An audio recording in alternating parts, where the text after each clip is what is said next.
This week I'm going to talk about something that's bigger than any one fighter. I'm talking about the belts, the rankings, the sanctioning bodies. And the first question that I'm going to ask is, are they really necessary in boxing now? And if we start with what's going on this week, the big one, Terence Crawford, we've just seen the news that he's been stripped of his WBC super middleweight world title. Crawford goes over, beats Canelo, beats it great, does the impossible, moves up, becomes undisputed champion at a third weight, 168 pounds, and in boxing terms, it's historic. If that was football, it'd be like a Premier League team winning every trophy available to them. He gets stripped of the WBC title before he's got another chance to even fight for it, and why? The reason is not politics, it's not injury, it's not drugs, it's not paying sanctioning fees. And imagine beating one of the best fighters of the generation, lifting all the belts, and you literally don't get a chance to defend your title because you're stripped of it. And then straight away, Hamza Shiraz has been elevated into the first position to fight for the vacant title. Now, good luck to Hamza Shiraz. I'm pleased for him. He's a nice kid, but fans need to understand something clearly. Belts are not always won in the ring, and the right people don't always tend to get to fight for them. A lot of the time with the rankings, mandatories, interim titles, silver titles, they're all done on promises, handshakes, and the odd wink here or there. Yesterday, Crawford released an explosive video, and he's given a little bit back to the WBC, explaining why he's done what he's done. He said that the WBC don't really see themselves as the same as the governing bodies, and they didn't accept the deal that he gave them. And he just said rather than pay them the money that they're asking for, he'd vacate the belt. Now, this is powerful in my opinion, and it's a step forward in the right direction for fighters to take a little bit of their power back. This isn't new though. This is how the game works, and we've seen something similar with Alexander Usyk recently. It wasn't sanctioned fees, but it was mandatories. He became the first undisputed heavyweight champion in the four-belt era. It's an unbelievable achievement, and what happens next? The IBF then strip him of his IBF title because they wouldn't allow him to have the Fury rematch. Daniel Dubois then goes and wins the vacant IBF title before losing it back to Usyk again to become a two-time undisputed heavyweight champion of the world, but all he's really done is beat Daniel Dubois to take a belt off him again. Now, Dmitry Bivol, again undisputed light heavyweight champion, wants to rematch Artur Beterbiev, and rightly so, and he has to vacate the WBC title instead of fighting David Benavidez. It fragments the belt, it creates more champions, and ultimately more sanction fees. Now, Benavidez is the full champion. He beat Anthony Yarde a fortnight ago, which we spoke about on here. And in the same way, Callum Smith, my brother, is the WBO interim champion. But he's had a mandatory challenger put on him in David Morrell. And it's crazy that an interim champion has a mandatory challenger when that belt is so the interim champion can be guaranteed to be next in line for the big belt. So what's the difference in final eliminators? Sanction fees are run on two things. Fees, which is obviously money, and visibility, which is credibility. And if they can attach their belt to a big fight, it makes them relevant, and they'll do it. If enough fighters proudly display their belt, then they're credible.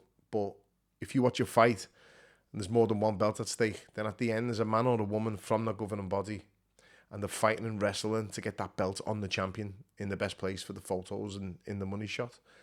And they've been around for years. They've been there long before I started boxing, and people like me want to win them because you're a genuine world champion then. But at one stage, they were all newcomers and they had no credibility.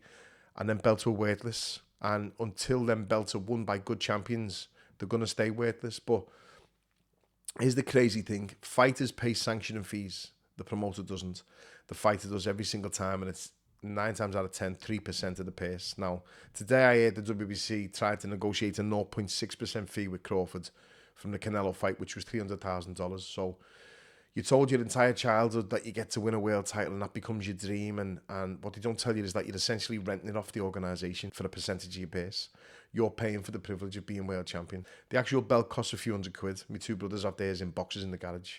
And the true value stands in what the belt stands for, but the fees that are paid for that belt are huge. So it is actually costly. And if you don't want to pay those fees, the two ranked boxers below you will fight for your vacant belt. And that's how it is. And the Crawford situation is a perfect example of why fighters should stop viewing belts as something special, because they're not really. They're a business, they're a tool, they're a symbol, and most of them are useless. And we have more than 4 governing bodies, all masquerading as world titles, but they aren't really recognised. And some fighters would have people assume they are, but there's only really 4. And by only 4, I'm being sarcastic there. Sanctioning bodies are not without sanctioning fees, and the Ring Magazine belt is the main belt. My brother Callum has one. It's awarded to the number one fighter in each weight division. It can only be fought for by the number 1, 2 or 3 in the weight, and there's been once or twice where the number 4's been allowed to fight for it, but don't quote me on that. And the point is, the best fight the best. The belt's lovely. It's the belt that Cassius Clay won, Muhammad Ali. It's the best belt that all the fighters won back in the day. It's the Rocky belt from the Rocky films, from the original movies. And it opens up another debate that I'm actually not for just one belt only, and I wouldn't have got a world title fight if it was one belt only. The Ring Magazine belt wouldn't have been viable for me because I was never number 1, 2 or 3 in the world. I was with the WBO and WBA, but never with the Ring Magazine. Boxing, unlike what the UFC is praised for, is a sport where the champion will usually choose a voluntary defence. They do have to have mandatories, but they get voluntaries. I'm aware the UFC does allow it too, but it's more common in boxing. Now, fighting the number 1 every time isn't sustainable, in my opinion. I've said this for a long time now. In any combat sport, you'll struggle to get a champion having much longevity and making a lot of money and staying at the top for a while because you're fighting number 1.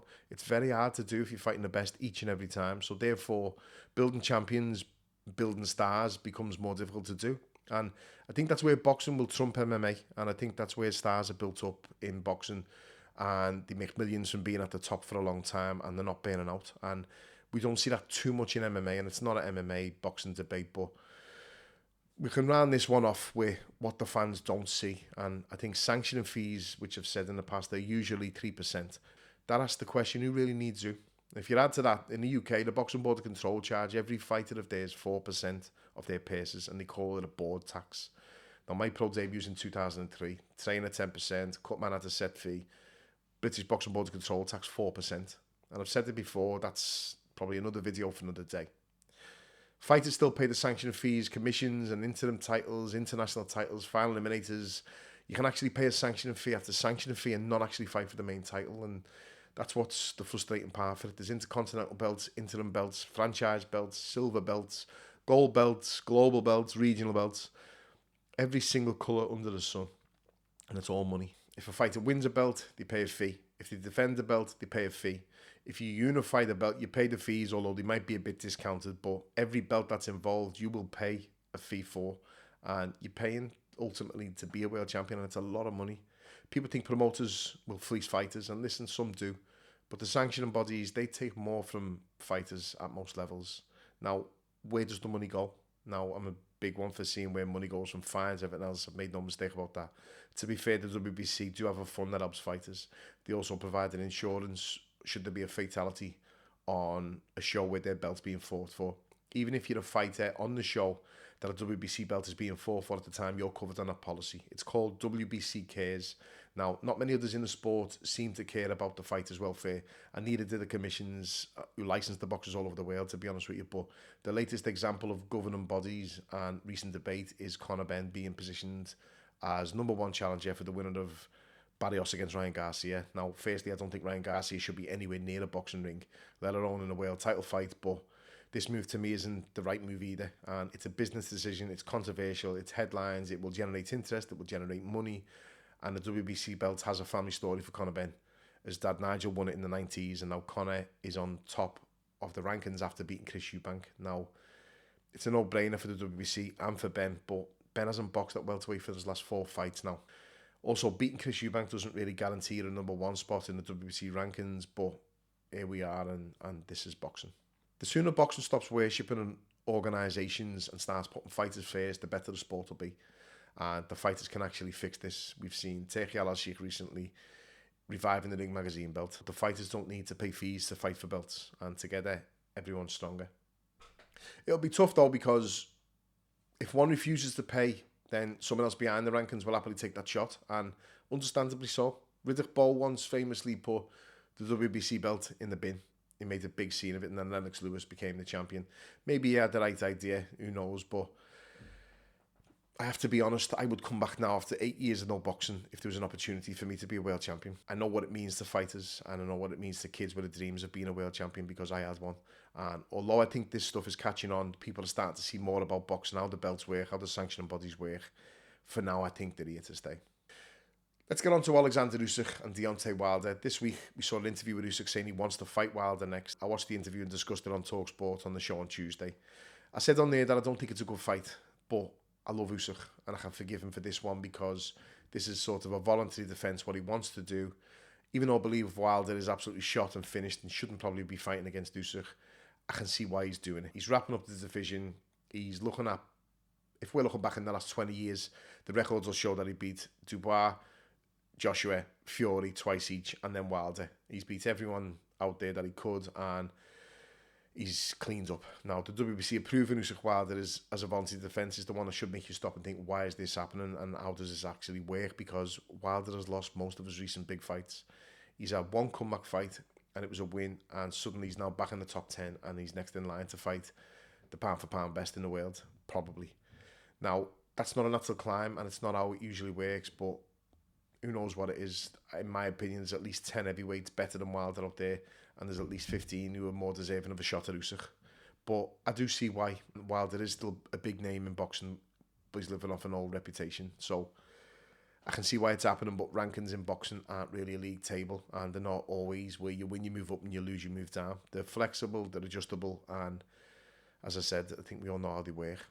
Conventions for the governing bodies have their rankings meetings where the managers and the promoters will lobby for the fighters to be ranked higher, and this has happened for a long time, even to be made mandatory.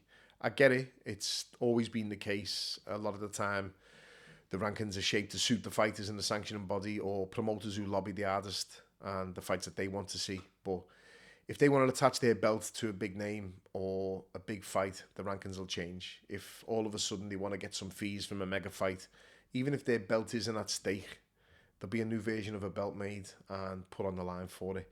And the fans can argue that the rankings are gospel, but they're not. Each belt has their own rankings, each governing body has their own rankings, and if you decide to pursue one governing body over the other, then you won't be in their rankings, and you can be a world champion with the others, but you won't be in the top 10 of their rankings. Now, with Usyk, the WBC want him fighting Wilder, and they see a name with a profile, with knockouts, with controversy, and that makes the belt visible. Usyk wants to fight, and in my opinion, he's earned that right to do so. So again, I have no problems with it. The business will always come first, and don't try and rely on rankings to be fair either, because they're not.